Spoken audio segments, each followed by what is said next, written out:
भिवंडी वाडा मनोर महामार्गावरील रुंदीकरण व काँक्रिटीकरणाच्या कामातील हलगर्जीपणाने आणखी एका निष्पाप नागरिकाचा जीव घेतल्याची धक्कादायक घटना समोर आली आहे।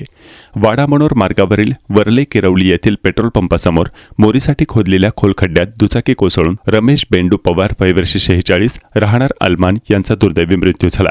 शनिवारी दिनांक 17 रोजी सायंकाळी 7:30 वाजण्याच्या सुमारास ही घटना घडली।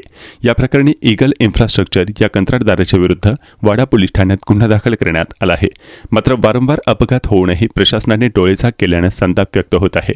मिळालेल्या माहितीनुसार पवार हे कामावरून घरी परतत असताना अंधारात कोणतीही सूचना किंवा बॅरिगेट नसल्याने त्यांना खड्ड्याचा अंदाज आला नाही।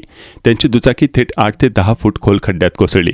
गंभीर जखमी अवस्थेत त्यांना तातडीने रुग्णालयात हलवण्यात आले, मात्र उपचारापूर्वीच त्यांचा मृत्यू झाला। वाडा भिवंडी व वाडा मनोर महामार्गावरील काम गेल्या काही महिन्यांपासून सुरू आहे।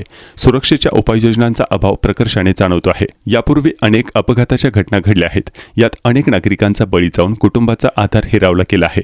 सततच्या अपघातामुळे नागरिकांमध्ये भीतीचे वातावरण पसरले आहे।